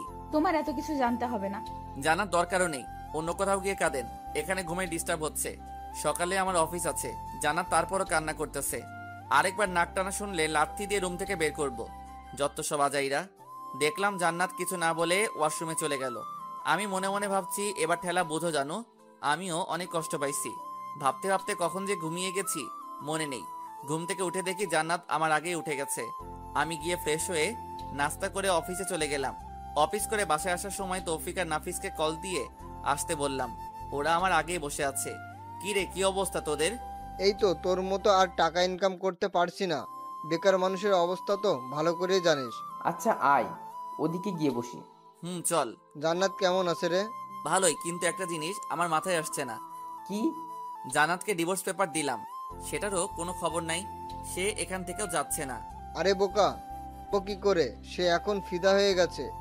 দোস্ত, যা হয়েছে সব ভুলে যা। এখন সবকিছু ঠিক করে নে, এটাই ভালো হবে। আরে না, জান্নাতকে আরো কিছু শাস্তি দিতে হবে। এই হোসাইন, বল। জান্নাত তোকে কলেজের সকলের সামনে অপমান করেছে, তুইও করবি? কি করে? কি আপনারা বুঝছেন না তো? গল্প পড়তে থাকেন, আপনারাও বুঝে যাবেন। তারপর তৌফিককে বললাম, ধুর বেটা, এটা করা উচিত হবে না। যাই হোক, সে আমার স্ত্রী। আরে বেটা, সমস্যা নাই, পরে আদর করে দিস, সব ঠিক হয়ে যাবে। হা হা হা। হারামি, তুই আর মানুষ হলি না। তুই চাকরি করবি নাকি কলেজে যাবি? দুটাই। বসকে বলবো ছুটি দিতে, দিয়ে দিবে। তাহলে ঠিক আছে। এরপর আরো কিছুক্ষণ আড্ডা দিয়ে বাসায় চলে গেলাম। ফ্রেশ হয়ে এসে রুমে শুয়ে রইলাম। তৌফিকরে বুদ্ধি মোতাবেক মোবাইলটা সাইলেন্ট মোড করে কানে লাগিয়ে কথা বলতে লাগলাম। পাশে জান্নাত ছিল। প্রেম করলে যে রকম রোমান্টিক কথাবার্তা বলে, আমিও সেম ভাবে বলতে লাগলাম। জান্নাত রাগে ফুলতে লাগলো। আমি অনেক জোরে হেসে হেসে কথা বলছি। অনেক বকাবকি করার পর মোবাইলটা রেখে দিলাম। আসলে কোনো প্রেম করিনি, তাই কথাও খুঁজে পাচ্ছি না। আমি জান্নাতকে দেখিয়ে মোবাইলে একটা কিস দিলাম। জান্নাত আমার সামনে এসে দাঁড়ালো। কিছু বলবেন? মেয়েটাকে? তা দিয়ে আপনার কাজ কি? অনেক কাজ। আগে বলো মেয়েটাকে। আমার ভবিষ্যৎ বউ। বাসায় বউ রেখে অন্য মেয়ের সাথে কথা বলতে লজ্জা করে না? বউ মানে? কোথায় বউ? কে বউ? তাহলে আমি কে? বলে যাবেন না আপনাকে ডিভোর্স দিয়ে দিছি। সো আপনি আমার কেউ নন। মানে কি বলছো এসব? যা শুনেছেন তাই। আর হ্যাঁ, আমার কোনো পার্সোনাল ব্যাপারে আপনি নাক গলাতে আসবেন না। আমি আম্মুর সাথে কথা বলে আপনাকে আপনাদের বাসায় পাঠানোর ব্যবস্থা করছি। হুসাইন, প্লিজ এমন করো না। আগের ব্যবহারের জন্য সত্যি আমি অনেক লজ্জিত। সরি বললাম তো। আমি একটা টান দিয়ে হাতটা ছাড়িয়ে নিলাম। রাগ দেখিয়ে ছাদে চলে গেলাম। ছাদের দরজাটা বন্ধ করে কিছুক্ষণ লুঙ্গি ড্যান্স দিলাম। ফকিনি, যখন আমি তোর পিছে পিছে ঘুরতাম, তোর কেয়ার করতাম, তখন আমাকে 2 টাকার দামও দিতি না। এবার বুঝো কেমন লাগে। ছাদ থেকে নিচে এসে খাওয়া দাওয়া করে রুমে গিয়ে শুয়ে পড়লাম। জান্নাত যথারীতি বালিশ নিয়ে সোফায় চলে গেল। রাতের বেলা ঘুমটা ভেঙে গেল। জান্নাতের দিকে তাকাতেই দেখি গুটি মেরে শুয়ে আছে। চেহারাটা দেখে আবার ক্রাশ খেলাম। ঘুমন্ত অবস্থায় মানুষকে আসলেই অনেক নিষ্পাপ মনে হয়। হুমায়ুন আহমেদ বলেছিলেন, যে নারীকে ঘুমন্ত অবস্থায় সুন্দর দেখায় সেই প্রকৃত সুন্দর। জান্নাত তো হুমায়ুন আহমেদের ঘুমন্ত নারী। কিছুক্ষণ তাকিয়ে থেকে বুঝলাম জান্নাত ঠান্ডায় কাঁপছে। নিজের কাছে খারাপ লাগছে। উঠে গিয়ে কম্বলটা ওর গায়ে জড়িয়ে দিলাম। মোবাইলে টাইম দেখলাম, একটু পর ফজরের আজান দিবে। আর ঘুমালাম না। উঠে উজু করে নামাজ পড়ে বাইরে কিছুক্ষণ ঘোরাঘুরি করলাম। বাসায় এসে দেখি জান্নাত মুখ টিপে টিপে হাসছে। মনে হয় কম্বল দেওয়ার কারণে। বালিকা এত খুশি হওয়ার কিছু নেই। হুসাইন কি জিনিস হাড়ে হাড়ে টের পাবা। নাস্তা করে বসে বসে মোবাইল টিপতেছি। এমন সময় আম্মু এসে বলল, কি রে, আজকে অফিসে যাবি না? না, ছুটি নিয়েছি। কেন, শরীর খারাপ নাকি? আরে না, অনেকদিন কলেজে যাই না, আজকে যাব। আর আমার একটু কাজ আছে। জান্নাতও পাশে ছিল। জান্নাত আম্মুকে বলল, আম্মু বলছিলাম কি, আমিও তো অনেকদিন কলেজে যাই না, লেখাপড়াটাও ভালোভাবে হচ্ছে না। আজকে গেলে কোনো সমস্যা হবে? আরে না, কিসের সমস্যা, যা, তুইও কলেজে যা। ধন্যবাদ আম্মু। এই হুসেন, বলো। জান্নাতকে সাথে করে নিয়ে যা। সরি, আমি পারবো না। যে যার মতো যাবে। পারবি না মানে? মেয়েটা একা একা কি করে যাবে? যেভাবে খুশি যাক, বাট আমি নিয়ে যেতে পারবো না। আম্মুকে আর কোনো কিছু বলতে না দিয়ে আমি রুমে চলে গেলাম। গিয়ে রেডি হয়ে জান্নাতের আগে চলে গেছি। আমি, তৌফিক, নাফিজ আর ইতু বসে আছি। জান্নাত আসছে দেখে তৌফিক বলল, এই মামা আসছে, শুরু কর।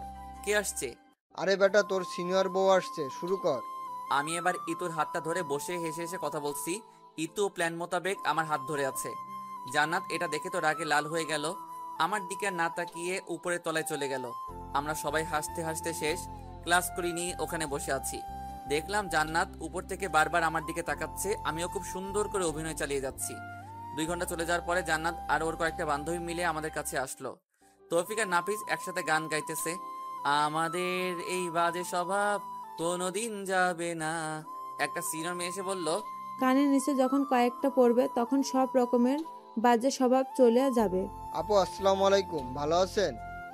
ক্লাস না করে এখানে কি পাখি দেখি। বাদরামি করস? এখানে পানি আসবে কোথা থেকে? আসেন আসেন, আমার পাশে বসেন, আপনিও দেখতে পাবেন। আমি তখনও ইতুর হাত ধরে আছি। জান্নাত আমাকে বলল, ছি, লজ্জা করে না তোমার? কেন, আমি কি ল্যাংটা হয়ে আছি নাকি? তার চেয়েও খারাপ, বাসায় বউ রেখে এখানে অন্য মেয়ের সাথে। ছি। ওয়েট ওয়েট, বউ মানে কার কথা বলছেন? কার কথা বুঝো না? আমার কথা চেনো না মানে? তুমি এত খারাপ ভাবতেও আমার ঘৃণা হয়। আপনার লজ্জা করে না একটা জুনিয়র ছেলের পেছন পেছন ঘুরঘুর করতে? পাত্তা দেই না, তবুও কেন আসেন? এতক্ষণে পুরো ক্যাম্পাসের সবাই আমাদের দিকে তাকিয়ে আছে। জান্নাত লজ্জায় মাথা নিচু করে ফেললো। দেখলাম ওর চোখের কোণে পানি। জান্নাত কান্না করতে করতে ক্যাম্পাসের বাইরে চলে গেল। আমার নিজেরও খারাপ লাগছে। ব্যাপারটা একটু বাড়াবাড়ি হয়ে গেছে। পরে আমি, তৌফিক আর নাফিস বের হয়ে গেলাম। ইতুকে ধন্যবাদ দিয়ে বিদায় দিয়ে দিলাম। আমরা বাইরে কিছুক্ষণ আড্ডা দিলাম। এরপর বাসায় চলে গেলাম। গিয়ে দেখি জান্নাত সবকিছু রেডি করে বাসা থেকে চলে যাচ্ছে। আম্মু ওকে অনেক বোঝানোর চেষ্টা করছে, কিন্তু সে শুধু কান্নাই করতেছে। চলে গেল। আম্মু এসে ঠাস করে আমার গালে একটা বসিয়ে দিল আর বলল, কুলাঙ্গার কোথাকার, তোর জন্য আমার মেয়েটা চলে গেল। ওর যদি কিছু হয় তোর খবর আছে। তারপরেই আম্মুর কথা শুনে মাথাটাই খারাপ হয়ে গেল। নিজের ছেলের কোনো খবর নাই, তিনি ছেলের বউ নিয়ে পড়ে আছে। আম্মুর সাথে রাগারাগি করে ছাদে চলে গেলাম। আসলে জান্নাতের জন্য আমারও খারাপ লাগছে, কিন্তু কি করব? ও যেগুলো আমার সাথে করেছে সেগুলোর ফল ওকে পেতে হবে। কিন্তু মনে হচ্ছে ওর সাথে বেশি করে ফেলছি। কি করব বুঝতে পারছি না। তৌফিককে কল দিলাম। কিরে, কই তুই? বাসায়। এ সময় কল দিচ্ছিস, কোনো সমস্যা? সমস্যা একটা হয়েছে। কি সমস্যা?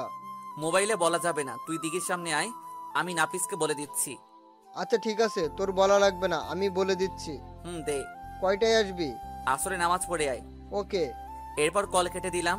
নিচে গিয়ে দেখি আম্মু নাকে টেবিলের উপর খাবার রেখে চলে গেছে। আমি আম্মুর রুমে গেলাম। খাবে না? তোর খাওয়া তুই খা, আমি আমার মেয়েকে ছাড়া খাবো না।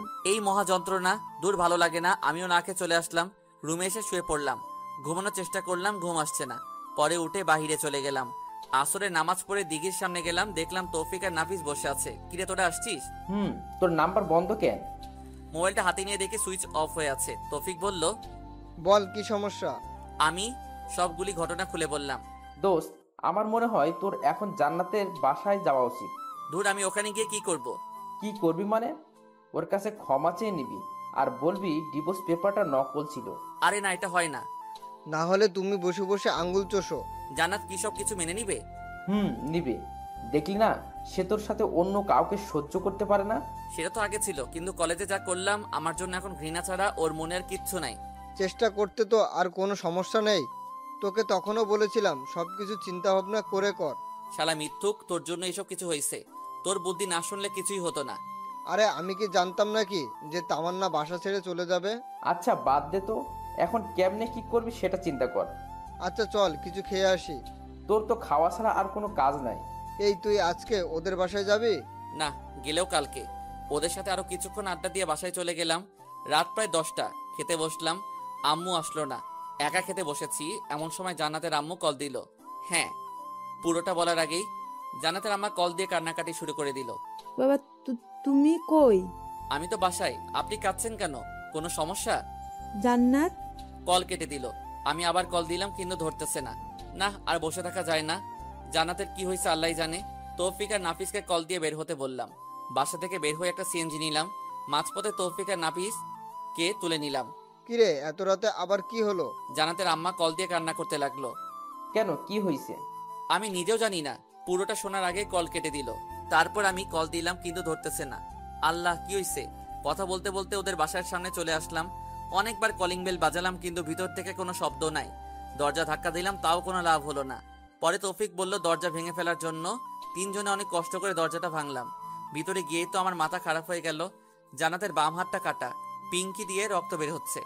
রক্তে পুরো ফ্লোর লাল হয়ে গেছে। অতিরিক্ত রক্তক্ষরণের জন্য জ্ঞান হারিয়ে ফেলছে। ওর এই অবস্থা দেখে আমার শরীর কাঁপতে লাগলো। কিন্তু ওর আম্মু কই গেল? জান্নাতের আম্মুর রুমে গিয়ে দেখি উনি উনার পা উল্টে খাটের সাথে আঘাত খেয়ে পড়ে আছে। মনে হয় তাড়াহুড়ো করতে গিয়ে পা মোচড় খেয়ে পড়ে যায় আর মাথা গিয়ে লাগে খাটের সাথে, যার কারণে উনিও সেন্সলেস হয়ে আছে। কি করব কিছুই বুঝতেছি না। আমার শার্টটা খুলে জান্নাতের হাতে বেঁধে দিলাম যাতে আর রক্ত না বের হয়। পরে ওদের দুজনকে হাসপাতালে নিয়ে গেলাম। ইমার্জেন্সিতে দিয়ে আমি বাইরে অপেক্ষা করছি। নিজের অজান্তে চোখ দিয়ে পানি বের হতে শুরু করলো। আমার জন্যই আজকে এত কিছু হলো। জান্নাতের জ্ঞান ফিরলেই মাপ চেয়ে নিব। তৌফিক আর নাফিসকে বললাম বাসায় চলে যেতে, কিন্তু ওরা গেল না। একটু পর ডাক্তার বাইরে আসলো। রোগী আপনার কি হয়? জি, আমার স্ত্রী। দেখুন, ওনার অতিরিক্ত রক্তক্ষরণ হয়েছে, জরুরি রক্তের ব্যবস্থা করুন। জি, আমরা তিনজন আছি। বলুন কি রক্তের গ্রুপ কি? AB positive. আমার এবি পজিটিভ। আমার ও পজিটিভ। আমারও এ পজিটিভ। আচ্ছা আসুন। এরপর রক্ত দিলাম। শাশুড়ি আম্মার জ্ঞান ফিরেছে, উনি ঘুমাচ্ছে। আমি জান্নাতের কেবিনে গিয়ে জান্নাতের পাশে বসলাম। নিশ্চুপ হয়ে ওর চেহারার দিকে তাকিয়ে আছি। জান্নাতের একটা হাত ধরে কখন যে ঘুমিয়ে পড়েছি মনে নেই।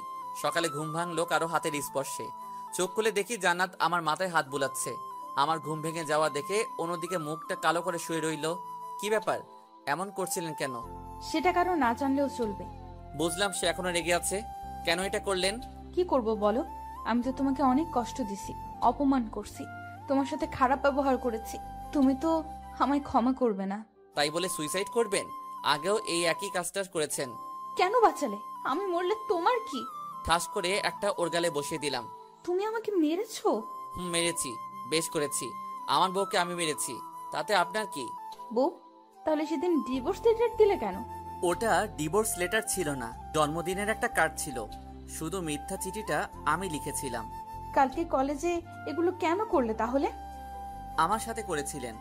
আপনাকে একটু বোঝাতে চেয়েছিলাম আপনার কেমন লাগে। অনেক হারামি তুই। বলে কান্না করতে করতে জড়িয়ে ধরলো। আমিও ধরলাম। এমন সময় আম্মু এসে কাশি দিতে লাগলো। ধুর শালা, আম্মুকে কে খবর দিল? আম্মু জানলে টেনশন করবে, তাই কিছু জানাইনি। আমি ভাবছি ওর সুস্থ হলে তারপর জানাবো। আমি এখানে একটু আসতে পারি? না, এখানে কারো আশা এখন যাবে না। এই ছাড়েন, আম্মু দেখতেছে। দেখলে দেখুক, আমার স্বামীকে আমি জড়িয়ে ধরেছি, তাতে কার কি? তাই বলে আম্মুর সামনে? এই হাদারাম, কিছু শিখ। আম্মু গিয়ে শাশুড়ির সাথে কথা বলতে লাগলো। বাইরে গিয়ে দেখি তৌফিক আর নাফিস একটা টুলের উপর একজন অন্যজনের উপর উল্টো হয়ে শুয়ে আছে। দেখে আমার হাসি পাচ্ছে। একটু ভিডিও করে ওদেরকে জাগালাম। তারপর বাইরে থেকে কিছু খেয়ে আসলাম। জান্নাতের জন্য নিয়ে আসলাম। ডাক্তারের কাছে গেলাম। আমরা কি ওদের বাসায় নিয়ে যেতে পারবো? আপনার শাশুড়িকে নিয়ে যেতে পারবেন, উনি সুস্থ আছে, কিন্তু আপনার ওয়াইফকে আরো 2 দিন থাকতে হবে। আচ্ছা ঠিক আছে। এরপর আম্মুর কাছে গেলাম। আম্মু, কিছু বলবি? ডাক্তার বলেছে বাসায় যেতে। তো চল। আর এখানে থেকে কি করব? না মানে জান্নাতকে আরো 2 দিন থাকতে হবে, তাই বলেছিলাম তুমি ওনাকে নিয়ে আমাদের বাসায় চলে যাও। কয়েকদিন ওখানে থেকে রেস্টে থাকুক। জান্নাতের কাছে কে থাকবে? আমি আছি, তোমরা বাসায় চলে যাও। সময় পেলে আবার আসিও, আর না হলে আসার দরকার নাই। আচ্ছা ঠিক আছে, সবকিছু দেখে শুনে রাখবি। এরপর তৌফিককে ওনাদের সঙ্গে দিয়ে বাসায় পাঠিয়ে দিলাম। আমি জান্নাতের কাছে গেলাম। এখন কেমন লাগছে? আগে থেকে ভালো। এই শোনো, বলেন। আমি না একজনকে অনেক ভালোবাসি। কাকে? আমার এই জুনিয়র বরটাকে। আমি কিছু না বলে অন্যদিকে তাকিয়ে হাসতেছি। সে হঠাৎ করে আমার মুখটা ওর কাছে নিয়ে গিয়ে একটা ভালোবাসার স্পর্শ এঁকে দিল। তারপর বলল, এই, আমাদের তো বাসর হয়নি, চলো না আজকে আমাদের বাসরটা করে ফেলি। ডাক্তার আপনাকে আরো 2 দিন এখানে থাকতে বলেছে। আগে সুস্থ হন, তারপর দেখা যাবে। এইভাবে রোমান্টিকভাবে 2 দিন চলে গেল। আমি জান্নাতকে নিয়ে বাসায় আসলাম। গাড়ি থেকে নেমে তাকে বললাম বাসায় আসতে, কিন্তু সে না এসে দাঁড়িয়ে আছে। বুঝলাম আমাকে বলছে, তাই আর দেরি না করে ওকে কোলে নিলাম। সে আমার গলা জড়িয়ে ধরে আছে। বাসায় নিয়ে গিয়ে রুমে শুয়ে দিলাম। তারপর, কি ব্যাপার, দাঁড়িয়ে আছেন কেন? আসুন। কেউ যদি কোলে করে নিয়ে যায় তাহলে যাব। বাসায় নিয়ে গিয়ে রুমে শুয়ে দিলাম। তারপর আমি উঠে চলে যাচ্ছি, এমন সময় সে আমার একটা হাত ধরে টান দেয়। আমি নিজেকে স্থির রাখতে না পেরে সোজা ওর গায়ের উপর গিয়ে পড়ি। এটা কি করলেন? আমার বরকে আমি যা ইচ্ছে তা করব, তাতে তোর কি? আমার কি দেখামো? দেখা। এই বলে যে জান্নাতের মুখটা ধরবো, সেই সময় তৌফিক রুমে চলে আসলো। মামা, আদর পরেও করতে পারবা, এখন একটু বাইরে আসো। শালা, তুই আর আসার সময় পাইলি না? জান্নাত লজ্জায় অন্যদিকে তাকিয়ে আছে। এরপর আমি বাহিরে গেলাম। বল, এই অসময় তুই কেন ডেকেছিস? তোর জানতে হবে না, 5,000 টাকা দে। এত টাকা দিয়ে কি করবি? তোরে দিতে বলেছে, দিয়ে দে, এত কথা বলিস কেন? কিন্তু আমার কাছে তো এত টাকা এখন নাই, হাসপাতালে খরচ হয়ে গেছে। আচ্ছা ঠিক আছে, তোর দেওয়া লাগবে না, বিকেলবেলা দিঘির পাড়ে আসিস, আড্ডা দিব। আচ্ছা ঠিক আছে। এরপর তৌফিক আর নাফিস চলে গেল। আমি গোসল করে আসলাম, জান্নাতকে খাইয়ে দিলাম। খাওয়া দাওয়া করে সে শুয়ে রইল। বিকেলবেলা আমি বাসা থেকে বের হলাম, দিঘির ওখানে গেলাম। তৌফিক আর নাফিসকে কল দিলাম, তারাও আসলো। এরপর অনেক রাত পর্যন্ত আড্ডা দিলাম, ঘুরলাম, মজা করলাম। রাত 9টার সময় নাফিস বলল, দোস্ত, আমার জরুরি কাজ আছে, আমাকে যেতে হবে। আমার অনেক কাজ, আমিও যাই। আচ্ছা ঠিক আছে, তোরা তাহলে যা, আমিও চলে যাচ্ছি। বাসায় গিয়ে দেখলাম আম্মু, জান্নাত আর জান্নাতের আম্মু বসে বসে টিভি দেখছে। আমিও গিয়ে ওদের সাথে বসলাম। তারপর খাওয়া দাওয়া করে রুমে গেলাম। জান্নাত আমার আগে গিয়েই বসে আছে। আমি কি আজকেও সোফায় থাকবো? মাথা ফাটিয়ে দেব আর একবার সোফার কথা বললে। তো মহারানী কোথায় থাকবো তাহলে? আমার সাথে। আই শোনো। বলেন। ওই বলেন কি বলবা বলো। আজ থেকে আপনি করে বলবা না, তুমি করে বলবে। ওকে, বলো কি বলবে। বলছিলাম কি, আমাদের তো বাসর হয়নি, চলো না বাসর ঘরটা করে ফেলি। কোনো আয়োজন ছাড়া বাসর হয় নাকি? আজকে ঘুমান, বাসর করা লাগবে না। ওই লাগবে না মানে 100 বার লাগবে। তারপর সে উঠে আলমারি খুলে একটা ব্যাগ আমার হাতে দিল। কি এটাতে? 2 ঘন্টা পর কেন? সেটা এলেই বুঝতে পারবে। যাও এখন। কোথায় যাব? এখানেই পড়ে নেই। মার খাবা নাকি যাবা? আচ্ছা ঠিক আছে, যাচ্ছি। তারপর আমি রুম থেকে বের হয়ে ছাদে চলে গেলাম। তৌফিক আর নাফিসকে কল দিলাম কি করব তা জিজ্ঞেস করার জন্য, কিন্তু দুই শালা একসাথে মোবাইলটা অফ করে রাখছে। ছাদে গিয়ে শেরওয়ানি পরে নিলাম। কি রকম জামাই জামাই একটা ভাব চলে আসছে, সেই বিয়ের দিনের মতো। আজকে যেন সময়টা কিছুতেই যাচ্ছে না। 1 ঘন্টা 45 মিনিট ছাদে থাকার পর কেমন যেন বিরক্ত লাগছে। নিচে চলে যাব এমন সময় তৌফিক আর নাফিস উপরে আসলো। কি মামা, এত তাড়াতাড়ি কিসের? আস্তে ধীরে যাও। কিরে, তোরা এত রাতে এখানে আসলি কি করে? আর বলিস না, কাজ করতে করতে একেবারে শেষ। এত রাতে কি কাজ করছিস তুই? আরে বেটা, তোর বাসর সাজাইছি। কি এত কিছু করছস, অথচ আমি জানি না? সবকিছু জানতে হয় না? তোদের এসব কে করতে বলেছে? কেউ না, আমি তৌফিক আর তোর সিনিয়র বউ মিলে এইসব করেছি। এগুলো আরো আগে করা ছিল, কিন্তু যেই দিন করবো ভাবছিলাম সেই দিন জান্নাত বাসা ছেড়ে চলে যায়। তাই বলে তোরা আমাকে একটিবার জানাবিও না? আচ্ছা বাদ দে, আয় কিছুক্ষণ আড্ডা দেই। আড্ডা সারা জীবন দিয়েছি, পরেও দেওয়া যাবে। তোর সিনিয়র বউ বসে বসে তোর জন্য ওয়েট করছে, যা তাড়াতাড়ি ভিতরে যা। আচ্ছা ঠিক আছে। এই শোন, বল। সিনিয়র তো পুরাতন হয়ে গেছে, এত লজ্জা শরমের কাজ নাই। গিয়ে বিড়ালটা মেরে ফেলবে, পরে উল্টো হয়ে শুয়ে পড়িস। হারামজাদা, তুই আর ঠিক হবি না। আচ্ছা তোর পাশের রুমে গিয়ে ঘুমা, রাত অনেক হয়েছে। আচ্ছা ঠিক আছে, যা। এরপর রুমের সামনে গেলাম। কেমন যেন ভয় লাগছে, সাথে লজ্জাও। কিছুক্ষণ আগেও তো জান্নাতের সাথে কথা বলে আসলাম, এখন আবার লজ্জা লাগছে কেন? দূর, যা হবার হবে। আগে একবার ভিতরে যাই। এরপর 1 কেজি সাহস নিয়ে দরজাটা খুললাম। দেখলাম জান্নাত লম্বা একটা ঘোমটা দিয়ে বসে আছে। আমি যাওয়ার পরে উঠে আসলো, এসে আমার পা ছুঁয়ে সালাম করতে যাবে, এমন সময় আমি ওর হাত ধরে ফেললাম। আরে আরে, কি করো? কি করছি দেখতেছো না? সালাম করতেছি। আরে, জুনিয়রদের সালাম করতে হয় না। কে বলেছে জুনিয়র? 1 বছর ওটা কোনো সমস্যা না। আর স্বামী হিসেবে তুমি সব সময় উপরে থাকবে। ওকে মহারানী, বুঝলাম, কিন্তু আপনাকে আমার পা ধরতে হবে না, কারণ আপনার জায়গা আমার পায়ে নয়, বুকে, বুঝছেন? বুঝলাম। এবার চলেন। কোথায়? ছাদে। এত রাতে ছাদে কেন? চাঁদ দেখবো। চলো, ছাদে চলো। ওকে চলো। এভাবে যেতে পারবো না, তো কিভাবে যাবে? আমাকে কোলে করে নিয়ে যেতে হবে। ওরে আল্লাহ, কি বলো এসব? নিয়ে চলো, না হলে সোফায় থাকতে হবে। কি আর করা, হাতিটাকে কোলে নিয়ে ছাদে গেলাম। ওরে কোল থেকে রেখেই আমি হাঁপাতে শুরু করলাম। ওরে আল্লাহ, একটা মানুষ এত ওজন হয় কেমনে? এইটুকুতেই এই অবস্থা? আজ থেকে তো প্রতিদিন ভর বহন করতে হবে। মানে? সব কথার মানে বলতে হয় না, কিছু মানে বুঝে নিতে হয়। চলো একটু হাঁটি। কিছুক্ষণ হাঁটাহাঁটির পর ছাদের কোণায় গিয়ে বসলাম। জান্নাত তো আমার পাশে বসলো। আমি উপরের দিকে তাকিয়ে চুপ হয়ে বসে আছি। ওই কি ভাবছো? আল্লাহ আমাকে পরীক্ষা দিয়েছে, সেটার কি অ্যান্সার দিব সেটা ভাবতেছি। কি পরীক্ষা? আল্লাহ আমাকে দুইটা চাঁদ দিয়েছে, একটা উপরে জ্বলতেছে আর একটা আমার পাশে। এখন বলতেছে কোন চাঁদটা আমার জন্য গুরুত্বপূর্ণ। কোনটা? উপরেরটা তো রাতের আকাশে আমার সাথে থাকবে, কিন্তু দিনের বেলায় থাকবে না। কিন্তু পাশেরটা সব সময় থাকবে। কিন্তু কথা হচ্ছে, যদি কখনো পাশে থাকা চাঁদটা চলে যায়, তাই ভাবছি কোন চাঁদটা আমার জন্য গুরুত্বপূর্ণ। জান্নাত আমার একটা হাত ধরে কাঁধে মাথা রেখে বলল, এই তোমার হাত ধরে কসম করছি, পুরো পৃথিবী ছেড়ে দেব, কিন্তু তোমার হাত কখনো ছাড়বো না। তাই নাকি? তাই। এই